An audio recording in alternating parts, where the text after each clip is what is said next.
Hello kindergartners, this is Miss Broyhill bringing you the lesson for this week, and we are using, I'm using earthenware clay.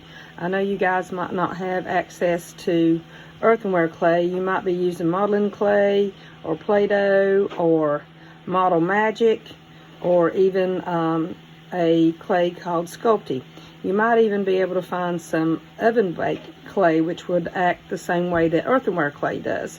So all those other clays that I mentioned, they are man-made clays. This clay is called earthenware clay, so it comes from the earth.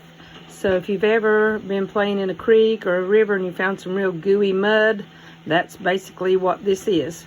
So I know that if you don't have access to this kind of clay, we usually, after we finish our project, we fire it. And then when I bring it back, it is turned into ceramics, and then we can paint it. But if you don't have any of this, if you're using Model Magic, you can use a marker to color it. Modeling clay's already got color to it. Sculpey, you can also use markers, and I think that's the only type of Play-Doh has its own color. So what you'll do whenever you come back to, hopefully, whenever you get to come back to the classroom, we'll have some earthenware clay that we can use, and hopefully you'll remember what I've taught you about this. But it's really soft, and the more that you work with it, the more dried out it will get with earthenware clay. So with man-made clay, that doesn't happen. The more you use it, the more pliable it is, and that means that it's more where you can pinch it off, or you can roll it out to what I call a snake. In the art world, that's called a coil. So what we're going to do, when you get your modeling clay or whatever kind of clay you get, you can play around with it and see what it'll do. You can pinch it, you can mash it back together. You can pinch off a small piece and roll it around and around and create a ball. And you can also roll it on your desk or table or wherever and make a ball too. So we're going to practice making, well, I always call them bird eggs, but it's in the art world, we'll just call it a sphere or a ball. So we're going to practice making those. We're also going to pinch off a little piece and roll it back and forth and roll it on the table or your desk, and roll out what we call a snake. But in the art world, like I said, we call it a coil. Like a snake coils up, so you think about it like a snake like that. So with earthenware clay, if it starts drying out, we have to use a little bit of water to moisten it back up so it'll be pliable or it'll be flexible. So, and I have what is a potter's tool called a clay needle, but you can use a paper clip to carve into your clay. I just unfold a paper clip and just use it in the classroom. But this is a potter's tool, which I would be using, but you guys can use paper clips. It's just as good. So what you'll do after you kind of play around with your modeling clay is we're going to roll out 2 coils, or snakes if you want to call them snakes. Probably about, you got to put a little pressure on it, by the way. Roll it back and forth. Don't get too fast or it'll break on you. So probably 2 snakes about as long as a marker. So if you've got some markers at home, try to get 2 snakes about as long as a marker. So that'll work. So what we're going to make, since it's already almost the middle of January in the classroom, I'm going to let the kindergartners make clay hearts, because next month will be Valentine's Day. So if you celebrate Valentine's Day, this could be a Valentine's gift that you could give someone.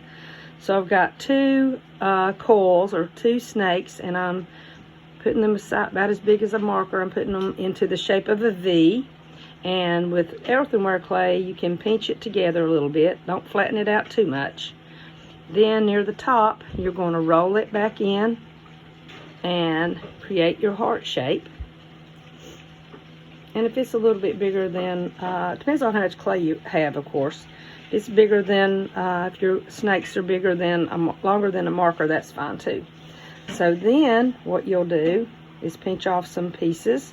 They can be different sizes, and you can roll them into a ball or a bird egg, and you are going to press it into the sides of your heart first, and they can overlap inside your heart.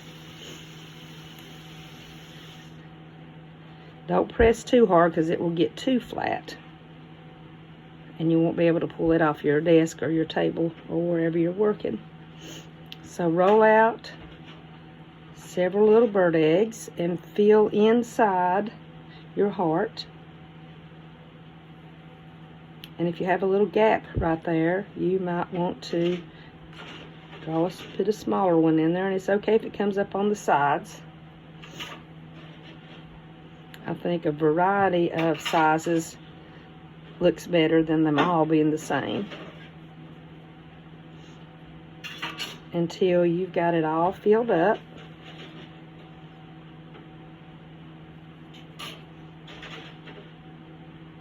And there you have your clay heart.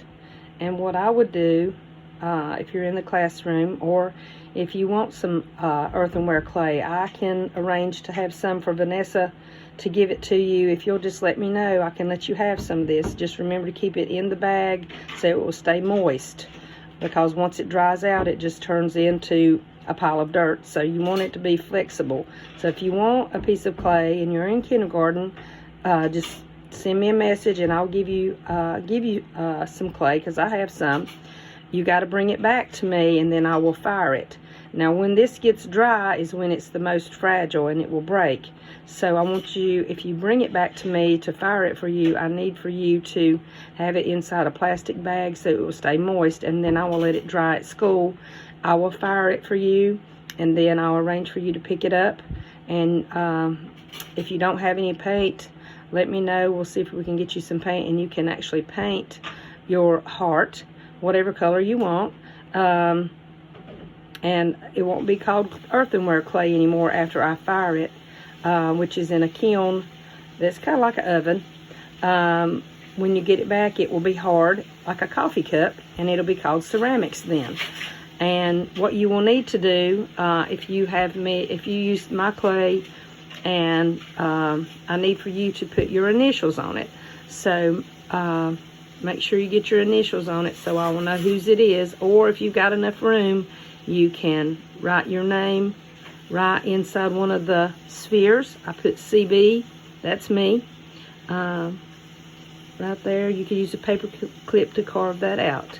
And like I said, if it gets a little dried out and cracked, you can add a little water to it. Just rub it real easy, and not much water because it will turn into a mud hole, to soften it up.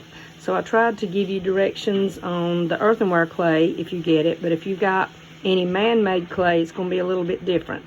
So I hope you have fun with it, and never how much clay you've got, you can make as many as you want. You might even make something different.